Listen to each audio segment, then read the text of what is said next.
dynamics. Trump may be deepening them, making them more profound in certain areas, but he ultimately is not in control of these global dynamics, nor is anyone else in the West. We can fight and push and so forth like we're doing, Europe in particular, us in particular. But you can't control these dynamics because I think they're inexorable. And you defined it. It's too simplistic for me to say it's the maritime powers versus the continental powers, with for the first time in about 2,000 years, the continental powers showing every bit of their strength and penchant for victory, and the maritime powers basically retreating. And let me footnote that for just a second and say the very, very singular, quintessential example of this, the maritime powers retreating, is going to be when Iran sinks an aircraft carrier, or whoever does. Someone's going to. Aircraft carriers, the capital ship of the maritime conglomeration, if you will, mostly in America, of course, but others have them. That's going down. And when it goes down, it is, to a certain extent, going to take the maritime regime with it. The one reason that they aren't even approaching Iran is because they're deadly afraid of crossing that line where Iran will be the country that does it. They're not Afghanistan. They're not Syria. They're not any of these countries you sail up to and send a few cruise missiles in and then say, see what I did? No, they're going to knock out one of these capital ships that is the quintessential symbol of the maritime group, if you will, led by the United States, of course. And to have added another land power, essentially land power, got some Navy, but Trump has destroyed the whole Navy. But it's essentially a land power, and it's a vast land power, size of Western Europe, 92, 93 million people, and in a good, solid geographic position with lots of natural resources that, if they were exploited properly, would make it even more powerful. Oil and gas aren't the only things they have. And you've added them to Russia and China. So now your continental powers are not only vast, they stretch across the world. Russia alone, the largest country in the world, add China to it, add Iran to it. Now the continental powers are awesome in their potential and in their actual strength. And the American empire and the maritime powers are receding. And in fact, the other powers in that group don't really add very much to the maritime element of their power. The only really strong maritime power, and that strength is bleeding away every day, is the United States. So all to say that in this global struggle that is inexorable, I think, it was just foreordained, if you will, by God and Providence, that this power was going to shift back to the east from whence it came 3,000 years ago, and China would be the primary magnet. All of that is being contested, of course, but the contest now is bizarre. And it's bizarre because of this gentleman, I use that term guardedly, sitting at the top of the American empire, and the obeisance that the rest of the establishment, our founding fathers, put together is paying to him. The latest example of which is the Republicans caved and approved his lawyer as the attorney general, even though he's already de facto the attorney general. So it wasn't much of a move. But we are just taking apart the very fabric, domestic fabric of our being, our essence as a state in the world. At the same time, we're waging this contest with an utterly inept leader to wage it. And I'm not going to say that there's too many people below him in the legislative or the courts or any of the other parts of the government that are competent enough to take over either. And I'm not even sure there's anyone competent enough to beat him in an election and to reverse the fortunes, if you will, from that perspective. So we're in a pickle, Glenn. We are in a pickle. And because we did gain so much strength and we punished so many people in the world and we destroyed so many civilizations in the world, I mean that, we're now hated as much as we are looked at as being crazy. And I don't know how you compensate for that while you try to fix enough so that at least you can go out with a fairly decent, maybe something like England went out after the 56 Suez crisis, not not a really good example, but nonetheless, it's the end of empire. England had started, Britain had started going down long before that. But I don't know. I don't know how you put this in geopolitical terms, in strategic terms, in inexorable power shift terms, and deal with it with what we have in Washington right now. I don't know how you can take it apart. He should have been impeached. He should have been relieved of his duties. He should have been frog marched out of Washington. Indeed, he probably should be in jail, but he's not, which not, on a lower scale demonstrates the inadequacy of our structure right now and the feebleness of our structure, as well as its having atrophied over the 250 years it's been in place. I'm reading David McCullough's John Adams right now for a second time, and I'm finding really interesting comments in there from Adams, Jefferson, Madison, the whole group of them, Hamilton, Washington even. I'm finding interesting comments that I highlight and then draw a line out and write a little marginalia about how that applies to today. And it's eerie how many of them saw this coming inchoately, but they nonetheless saw it coming.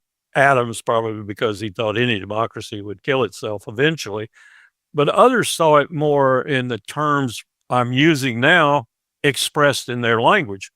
Especially when the French Revolution broke out and everybody was kind of, Jefferson was over here. I love what the French are doing. And Adams over here saying what Burke was saying, watch out. This is a tragedy of the first order.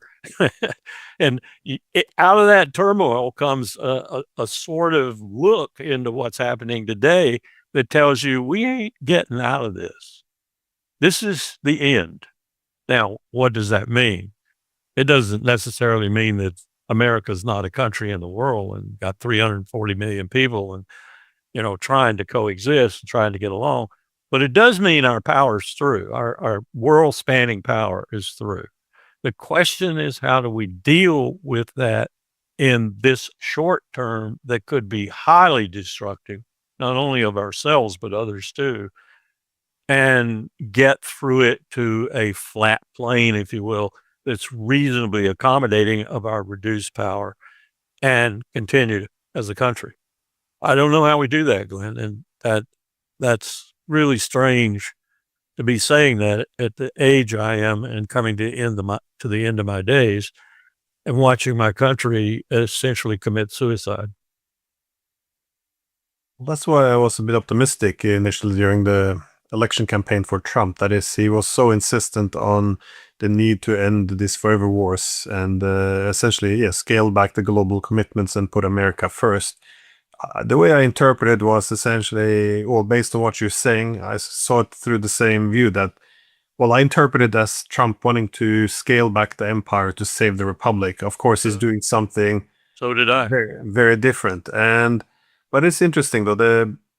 Whenever one as a political realist, we tend to look at the international distribution of power, but often one ignores the human factor or the crazy factor in terms of the leaders, because it maybe was irrational to assume that the declining hegemons would behave all rational, and not just the US. I mean, if you look at the European leaders today, they see themselves as having a unique position in world history. That is, ever since the beginning of the 16th century, they connected the world by controlling the world seas through their, trade post empires, full-scale empires. So it's been 500 years now of Western dominance, and now within a shocking short amount of time, it's all slipping away. I mean, the Europeans thought that in the all foreseeable future, there would be a collective hegemon with standing on two legs, the US and the EU. And now it's all falling apart. And so they don't know how to behave. And for me, this is one of the things that stood out when I first read the Krauthammer's piece in 1990, where he coined the concept of unipolar moment.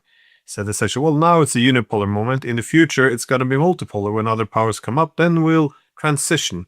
And this assumption of pragmatism of leaders is kind of astonishing, because we had 3.5 decades of ideology about, us being the liberal hegemon transforming the world.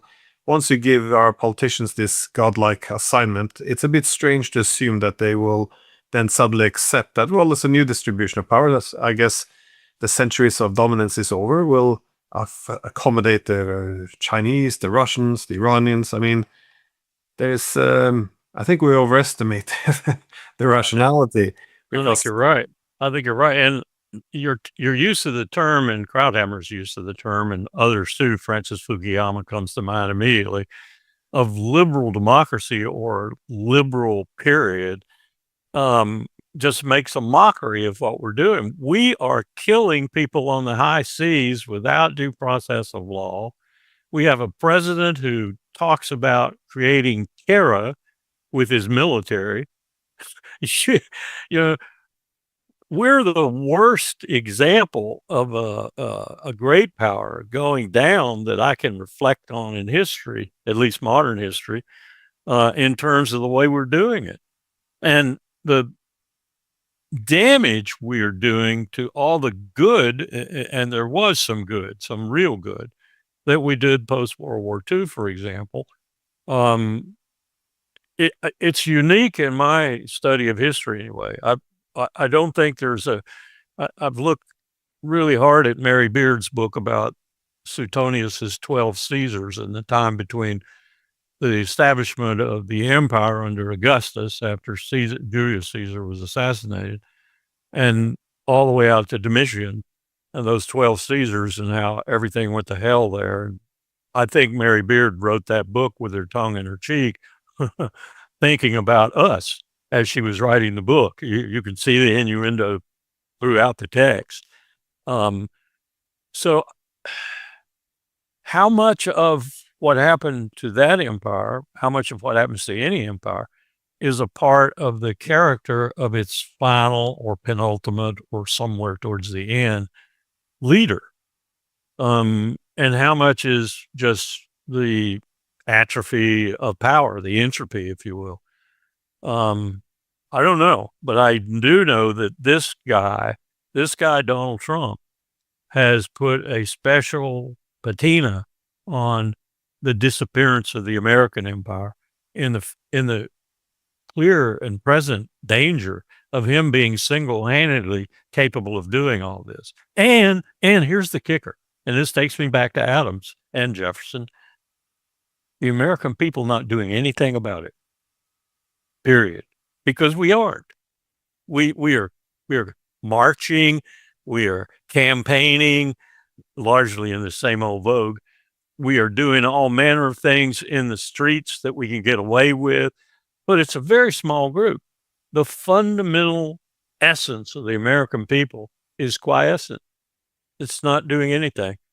It's not raising its anger. It's not getting in the way. It's not throwing out roadblocks. It's not fomenting a civil war. It's not doing anything except watching. And MAGA, of course, is still, some of them anyway, watching and cheering. Although, as Judge Napolitano said the other day when I talked about the 26% approval rating, he said, I don't know anybody in that 26%. Do you? But that's curious. It's curious. Have we grown so fat and dumb? And that's another throwback to Adams, where he says over and over again, the only way to, over time, protect any democracy is education. Well, we don't have education anymore. What we have is schoolhouses and pretend education. So we've thrown that out. But I'm just racking my brain on how you might be able to get something going in this country to where you would arrest some of the deterioration enough to slow it considerably, and you would get rid of Trump. You'd have to get rid of Trump. You'd have to have, that doesn't do it. You have to have a replacement, and you have to have a replacement that fundamentally grasps what we're talking about and sets about trying to do as much as he possibly or she possibly can to arrest its momentum. The first item of which would be what you were just talking about and what Trump said he was going to do, which is to recoup, to recalculate, to come home, if you will, from all these incredible burdens that we are trying to keep up, largely for monetary reasons. That's my I went through my notes after listening to your German general, and I'm looking at two episodes that told me one was a seminar with Bill Perry, then Secretary of Defense, the only engineer ever to have been, and his disquisition on no one had ever achieved shoot down of any airborne target more than 0.21. And as an engineer, he didn't think they ever would. Think about Patriot 2 and Patriot 3 right now, and all of Lockheed Martin's claims for all the rest of the missilery.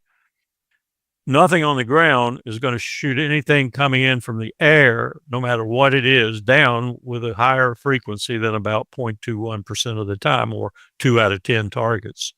If they're nuclear, you're in trouble there.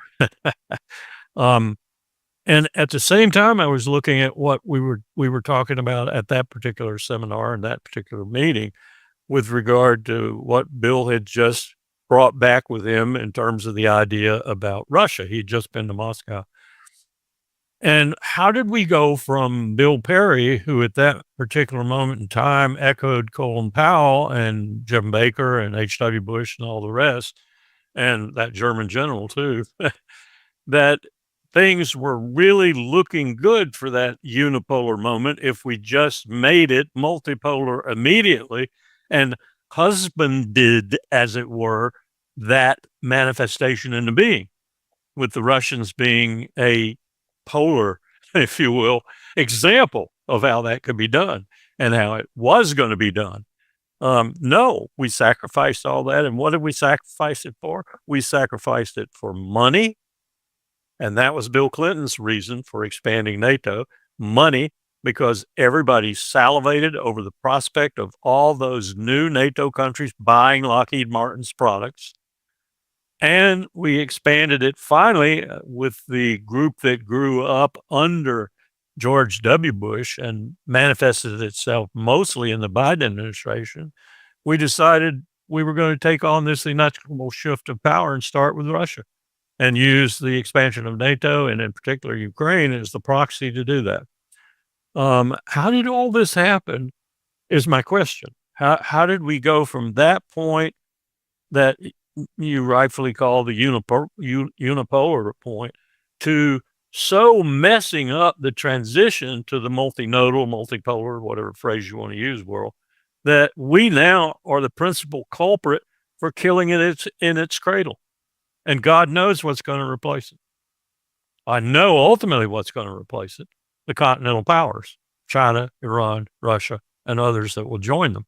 And it seems almost inevitable that those others will be joining them sooner rather than later, if a lot of them haven't already.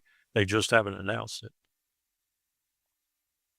Yeah, well, oh, by the way, on you kept referring to my German general.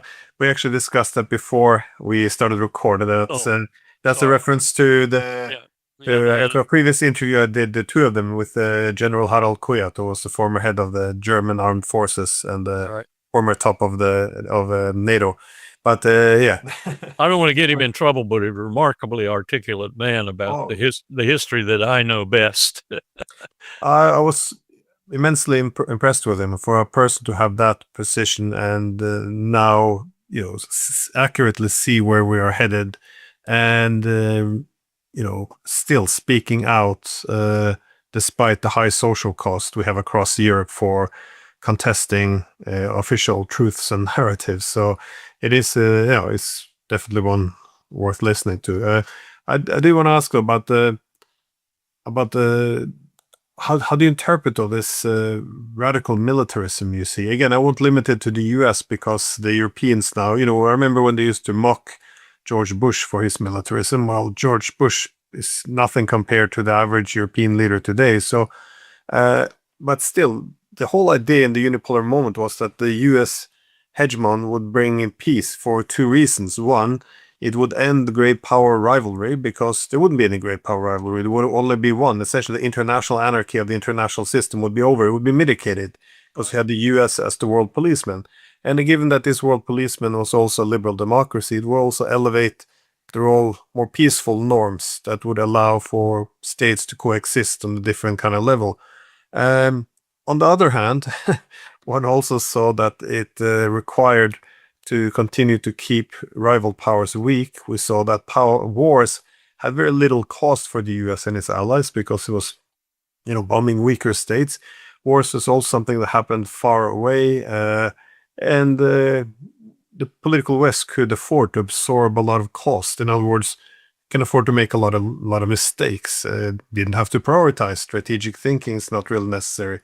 I was wondering, do you see this as being the source of this wild militarism, or is it the military-industrial complex, or how do you explain it? I know people like Ambassador Jack Matlock. He argues that they essentially had a militarized mindset when they started